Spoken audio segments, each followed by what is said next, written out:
Welcome to 3 minutes அழகே அழகு சீரியலில் இன்றைக்கி எபிசோட் என்னெல்லாம் நடந்துச்சுன்னு பார்க்கலாம் வாங்க. மறக்காமல் ஒரு லைக் அண்ட் சப்ஸ்கிரைப் பண்ணிவிடுங்க.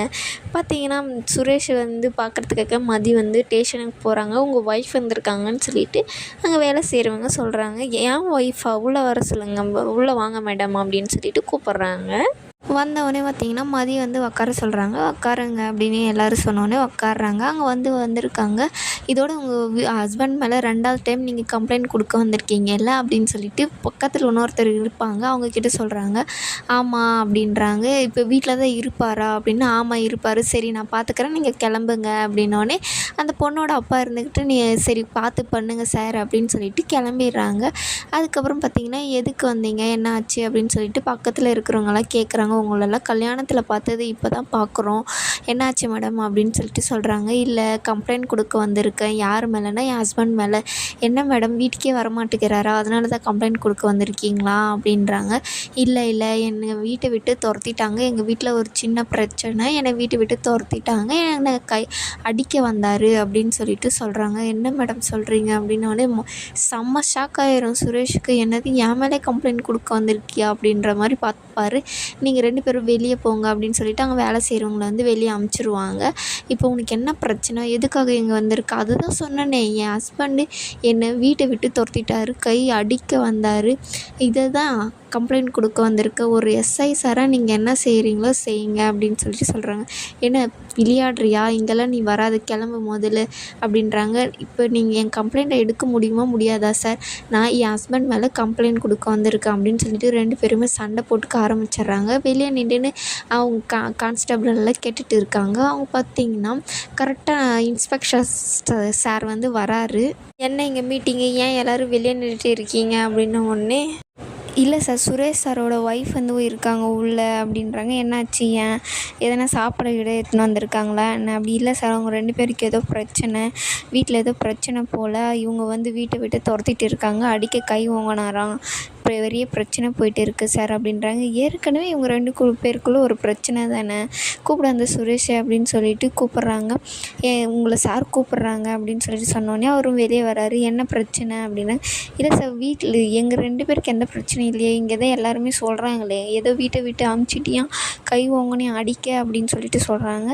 இல்லை அப்புறம் எல்லாரையும் பார்த்து முறைப்பார். முறைச்சோடனே எங்கன்னா முறைப்பு, இந்த பதில் சொல்லி ஏற்கனவே உன் மேலே ஒரு பிரச்சனை வந்துச்சு, அந்த பொண்ணால் தான், அந்த பொண்ணவே நீ மறுபடியும் கல்யாணம் பண்ணிக்கிட்டு இப்போ மறுபடியும் போனேன்னா உனக்கு வேலையே போயிடும் எஸ்பி ஆஃபீஸில் அப்படின்ற மாதிரி சொல்கிறாங்க. இல்லை சார் நான் பேசி தீர்த்துக்கிறேன். என்ன பேசி தீர்த்துக்கிற, வீட்லேயே பேசி தீர்த்துருக்கணும், இது ஸ்டேஷன் வரையும் வந்துச்சு, கூப்பிடும் பதில் அவங்கள நான் என் ரூமுக்கு அனுப்பி நான் பார்க்கணும். இல்லை சார் வேணாம் சார் வேணாம், நானே என் பிரச்சனையை பார்த்துக்கிறேன் அப்படின்றாங்க. ஆமாம் உன் பிரச்சனை நீ ஏன் பார்த்துக்கிறேன், போய் தான் முன்ன டைம் என்னை போய் நிற்க வச்ச, இதுக்கு மேலெல்லாம் உன்னை விட முடியாது, ஃபஸ்ட்டு அவங்கள கூப்பிடு, நான் பேசிக்கலாம். உன் மேலே அந்த பொண்ணு கம்ப்ளைண்ட் கொடுத்துச்சு, அதுக்கு உன் வேலை போகிற மாதிரி போச்சு, இப்போ மட்டும் போய் மறுபடியும் கம்ப்ளைண்ட் கொடுத்துச்சு, இவங்க எங்கள் கம்ப்ளைண்ட் எடுக்கலை, இவங்க எனக்கு சரியாக விசாரணை பண்ணல, நீ என்னையும் எடுத்துன்னு போய் நிற்க வைக்கலான்னு பார்க்கலையா, தேவையே இல்லை, ஃபஸ்ட்டு உன் அப்பா அம்மாவெல்லாம் வரவே அப்படின்னு சொல்லிட்டு. இல்லை சார் வேண்டாம், அவங்களாம் ஸ்டேஷனுக்கெல்லாம் வருது, ஸ்டேஷன்னா எதுனா இங்கே தப்பு நடக்குதா, வேறு எதுனா நடக்குதா, ஃபஸ்ட்டு வர சொல்ல, நீயும் தானே டெய்லியும் போயிட்டு இருக்க, இங்கே ஒன்றும் நாங்கள் பண்ண மாட்டோம், அவங்கள கூப்பிடு விசாரிக்கலாம் அப்படின்னு சொல்லிட்டு சொல்கிறாங்க. சுரேஷ்க்கு செம்மையாக கோவம் பயங்கரமாக இது பண்ணிடுறாரு. அதுக்கப்புறம் அவங்க மாமாவுக்கு ஃபோன் பண்ணுறாரு, தங்கராஜுக்கு. அவர் ஃபோன் பண்ணணுன்னு பார்த்தீங்கன்னா, மாமா ஒரு பிரச்சனை, அவங்க குடும்பத்தில் தான் எனக்கு தெரியுமே, டெய்லி இதுக்கு தானே ஃபோன் பண்ணுறீங்க சொல்லு அப்படின்னா. இல்லை மதி ஸ்டேஷன் வந்திருக்கா, எதுக்கு, அவள் கெஞ்சி கேட்பா, நீ அவளை ஏற்றுக்காத அப்படின்வாங்க. கெஞ்சியா, இங்கே என் மேலே கேஸ் கொடுக்க வந்திருக்கா அப்படின்னு சொல்லிட்டு சொல்கிறாங்க. கேஸ் கொடுக்கவா அப்படின்னு சொல்லிட்டு, என்ன சுரேஷ் சொல்கிற, எதுக்காக இங்கே வந்திருக்கணும் அப்படின்னு சொல்லிட்டு அப்படி 2 பேரும் பேசிகிட்டு இருக்காங்க. அது கூட இல்லை, நானே பார்த்துக்கிறேன்னு சொன்னேன், இந்த இன்ஸ்பெக்டர் சார் என்னை இது பண்ணவே இல்லை, நீ யார் வீட்டிலேருந்து வந்தே ஆகணும் அப்பா அம்மா அப்படின்னு சொல்கிறாரு. அப்பா அம்மா வரணுமா அப்படின்றாங்க. ஆமாம் அவங்க 2 பேரும் வந்தாங்கன்னா என்ன ஆகுன்னே தெரியலையே, இது வரையும் அவங்க வந்ததே இல்லை அப்படின்ற மாதிரி பேசிகிட்டு இருக்காங்க. சரி நான் பார்த்துக்கிறேன், நான் வீட்டுக்கு போய் அவங்க 2 பேரையும் கூட்டிகிட்டு வரேன் அப்படின்னு சொல்லிட்டு சொல்கிறாங்க.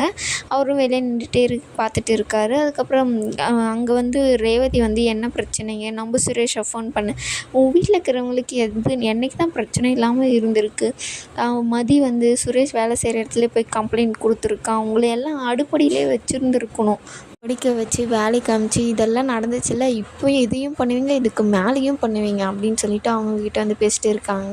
அதுக்கப்புறம் அவங்க வீட்டுக்கு போனோடனே, ஏன் 2 பேரும் வந்திருக்கீங்க, என்னாச்சு மாப்பிள்ளை அப்படின்னு. ரேவதி வந்து ஒரு பிரச்சனைமா, என்ன பிரச்சனை, இல்லை மதி வந்து சுரேஷ் மேலே கம்ப்ளைண்ட் கொடுத்துருக்கான் அப்படின்னு. ஐயோ அப்படின்னு சொல்லிட்டு நெஞ்சு பிடிச்சின்னு அவங்க வந்து உக்காடுறாங்க. செம்மையாக அழ ஆரம்பிச்சிடுறாங்க. எதுக்கு கம்ப்ளைண்ட் கொடுத்துருக்கான், என் வீட்டில் நடந்ததுனால தான் இந்த மாதிரிலாம், ஏன் தான் இந்த பொண்ணு இப்படியெல்லாம் பண்ணுதோ அப்படின்னு சொல்கிறாங்க. சரி வாங்க மாமா போகலாம். என்னது நாங்கள் வரணுமா, நான்லாம் ஸ்டேஷனுக்கு வரமாட்டேன் அப்படின்னு சொல்லிட்டு அவங்க அத்தை வந்து சொல்கிறாங்க. இல்லை நீங்கள் ஸ்டேஷனுக்கு வரலைன்னா நம்ம மேலே பிரச்சனையாக இருக்குதுன்னு சொல்லிட்டு, நம்ம மேலே தப்பு இருக்குதுன்னு சொல்லிட்டு அவங்க சொல்லுவாங்க. நம்ம போய் வந்துடலாம் வாங்க, இன்னும் நடக்காது, நம்ம பேசி மதியை கூட்டிகிட்டு வந்துடலாம் அப்படின்னு சொல்கிறாங்க. மதியெல்லாம் மறுபடியும் இந்த வீட்டுக்கு வரவே கூடாது அப்படின்றாங்க. அவங்க வரலைன்னா இன்னும் பெரிய பிரச்சனை ஆயிரும், அவளை வந்து வீட்டுக்கு கூட்டிகிட்டு வந்துடலாம் அப்படின்னு, இந்த வீட்டுக்கு அவள் வரவே கூடாது அப்படின்றாங்க.